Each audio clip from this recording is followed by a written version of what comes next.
Je m'appelle donc Monsieur Ratouille Gilles.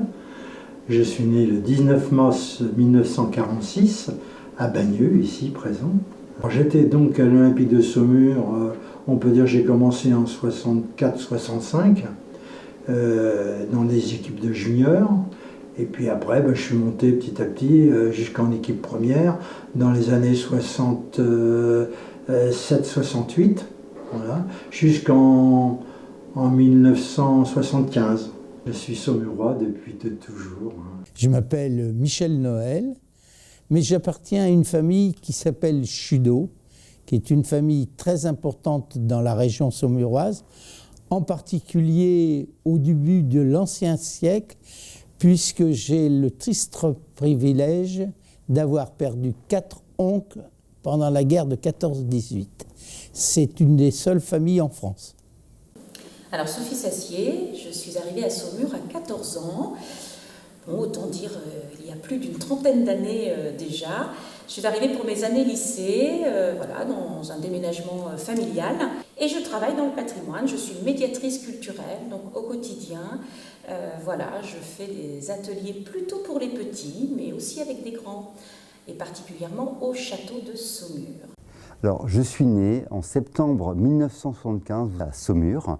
La première année de ma vie, je ne l'ai pas passé à Saumur d'ailleurs, j'ai passé dans un petit village de Charmes à côté qui s'appelle le Coudray-Macquart, là où mes parents habitaient, où ma famille était également originaire à cette époque-ci, mais très très vite j'arrive à Saumur et j'ai passé toute ma vie à Saumur. Je suis enseignant-chercheur à l'Université d'Angers, je suis historien. Très tôt, j'ai développé un goût pour l'histoire et je pense que Saumur n'y est pas étrangère. Je m'appelle Philippe Billier, je suis né en 1949 dans le Nord.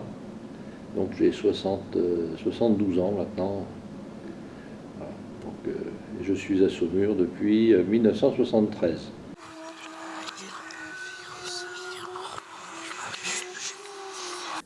Saumur en un mot, lumineuse peut-être. Allez, en 3 mots, vous me le permettez? Je dirais hors du temps. Quelques-uns d'entre nous auraient répondu La Belle Endormie. Moi je vous répondrais simplement une belle ville, dynamique. Ah, ville d'arrêt d'histoire. Voilà, avec ça on résume tout.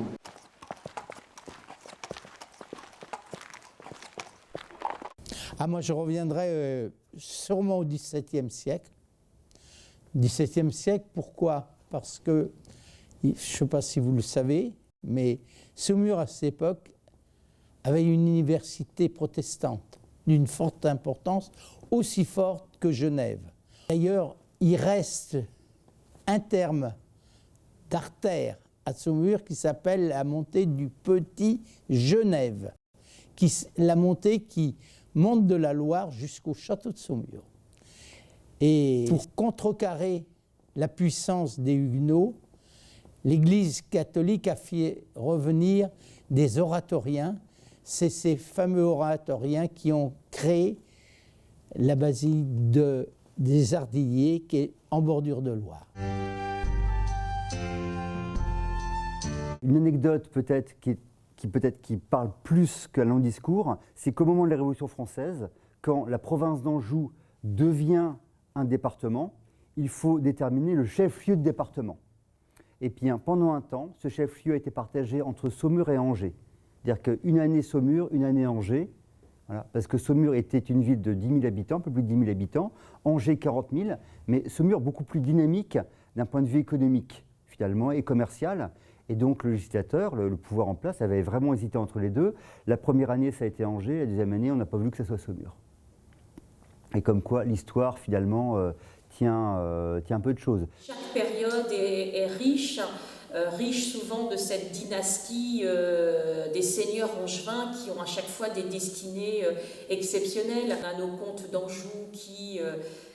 voilà, par le jeu des alliances et des héritages deviennent ces fameux Plantagenets, rois d'Angleterre. Donc on peut avoir ces dynasties intéressantes au Moyen-Âge qui vont produire des monuments, Fontevraud, déjà des constructions pour le château de Saumur. Et puis après, la dynastie des Valois et notre duc d'Anjou. J'ai eu le privilège de faire, à 78 ans, ma dernière campagne municipale. Le maire actuel m'avait demandé de figurer sur la liste et j'ai eu le plaisir de lui remettre son écharpe de maire. C'est le plus beau cadeau qu'il pouvait me faire.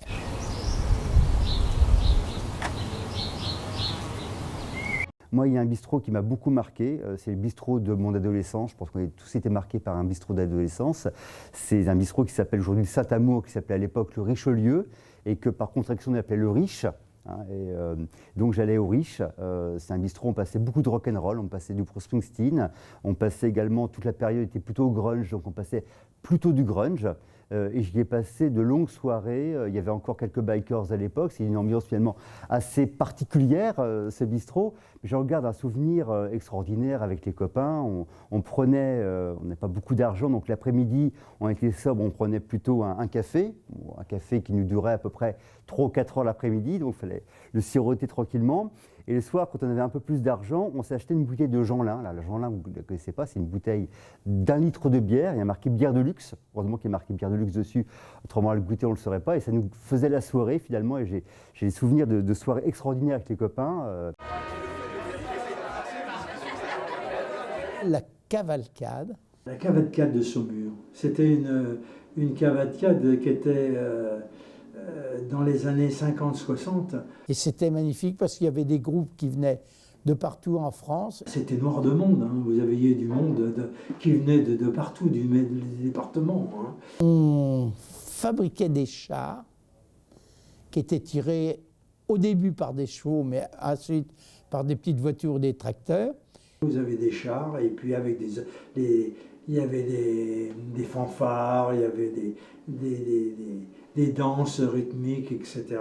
Les commerçants de quartier faisaient des roses en papier crépon.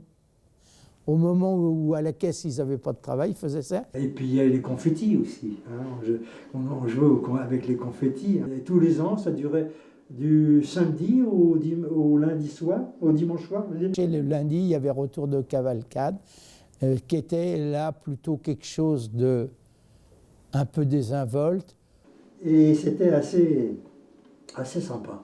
J'ai un souvenir, moi j'habitais à un quartier qui s'appelait le quartier Saint-Nicolas, et il y avait la fille, la reine du quartier, qui dansait avec des danses comme dansent les gens au Cambodge, avec des mouvements de main, et ça je la revois encore. Nicole Rouge, j'ai une pensée pour toi.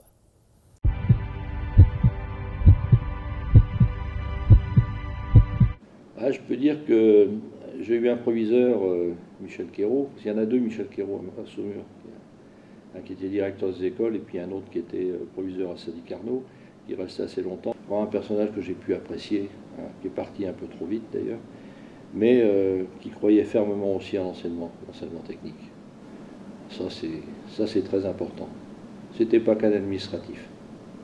Il y a plein de choses derrière et il y a beaucoup de choses qui sont faites grâce à lui.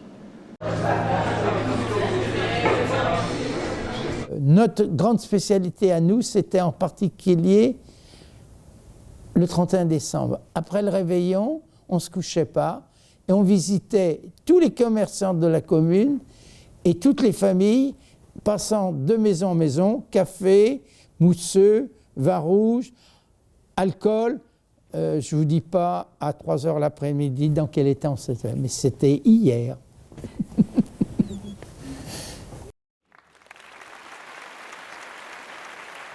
Alors, la première qui me vient en tête, bien évidemment, c'est Gabriel Chanel. Son père était un marchand ambulant, et s'il est venu à Saumur, c'est qu'il y avait le Carousel, hein, la grande fête militaire de Saumur, des écoles militaires de Saumur. Il n'y avait rien de plus prestigieux dans l'armée que de faire l'école de cavalerie de Saumur. Ça draine beaucoup d'économies, donc il vient à Saumur. Si vous allez dans les archives municipales de Saumur, dans les registres d'état civil, vous avez l'acte de naissance de Gabriel Bonheur Chasnel, C-H-A-S-N-E-L. Et ça, c'est quand même quelque chose d'assez extraordinaire. C'est la Loire, peut-être, qui nous fait le lien entre hier et aujourd'hui. Elle est presque intemporelle et qui est vraiment elle a un impact visuel, mais voilà, il y a des enjeux aujourd'hui. Elle nous vaut l'inscription au patrimoine UNESCO, qui peut nous entraîner aussi sur une dynamique de protection, valorisation, engagement sur la durée avec le prendre soin.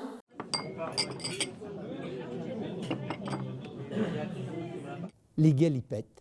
La galipette, Une galipette, Les fouets, les pieds de cochon du charcutier de la rue Saint-Nicolas. les poissons noirs par exemple, anguilles mais également brochets de Loire, Les escargots. pommes tapées. Il y a cette cuisine bourgeoise à Saumur. Il faut qu'il y ait de la sauce sur la viande, il faut qu'il y ait plein de sauce sur la viande, avec la saucière à côté.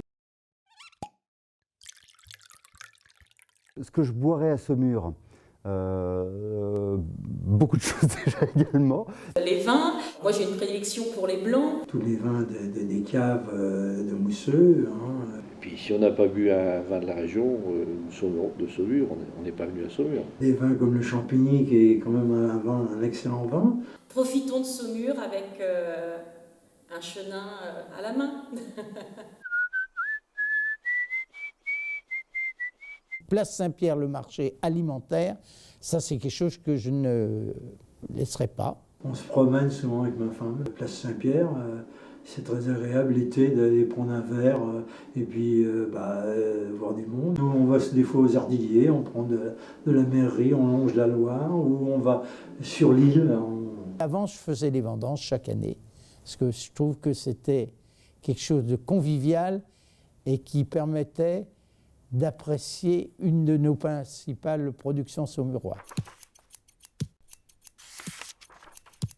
J'étais dirigeant de club, hein, je me suis occupé de jeunes, des pupilles jusqu'aux juniors, hein, je me suis occupé au niveau de football, hein, ça m'a occupé beaucoup de fois, beaucoup trop de temps même des fois. J'aimais bien le contact avec les jeunes et puis, vous savez, quand on passe sur un trottoir et on rencontre un garçon qu'on a connu à 15, 16 ans, 17 ans, et puis qui vient vous serrer la main, eh ben, ça fait plaisir.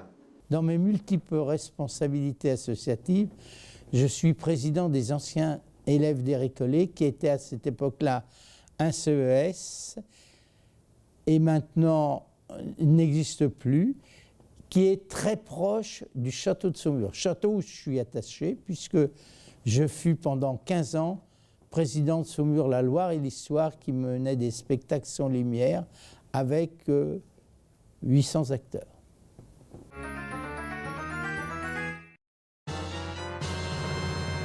Il y en a un qui se situe toujours pas loin de cette école des Récollets, qu'on appelle la Glacière. La Glacière, c'était un trou fait dans le calcaire de notre région, qu'on appelle le tuffeau, qui permettait à cette époque, je pense, 17e siècle, 18e, de conserver les aliments parce qu'on avait creusé la tuffe et au fond, à la période froide, on y récupérait la neige, on la mettait au fond. Comme c'était très profond, ça permettait de conserver les aliments. C'est quelque chose qu'on ne voit pas beaucoup. Elle est encore visitable, c'est rue de l'Ermitage.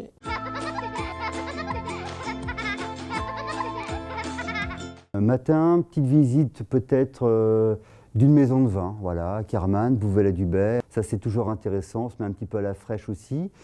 Pas trop tard dans la matinée, comme ça permet de prendre l'apéro en fin de matinée, enfin de faire une dégustation de vin. Qui viennent au musée déjà, au musée du moteur, ça c'est obligatoire. Hein. J'ai les clés sur moi, donc même quand le musée est fermé, je peux leur faire visiter.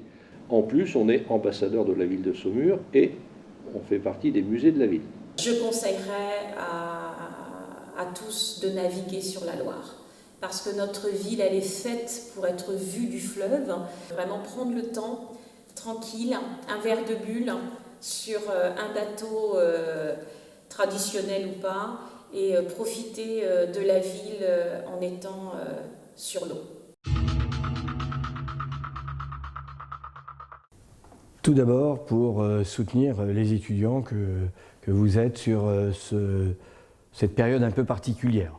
La première des raisons. La deuxième, c'est que c'est une belle occasion de faire une manifestation au mois d'octobre, une période où on a moins de manifestations, et ça me paraît là aussi très intéressant. Et la troisième, tout simplement allier culture et patrimoine, tout en ayant un œil neuf que des étudiants que vous êtes pour pouvoir créer une belle dynamique ce week-end-là.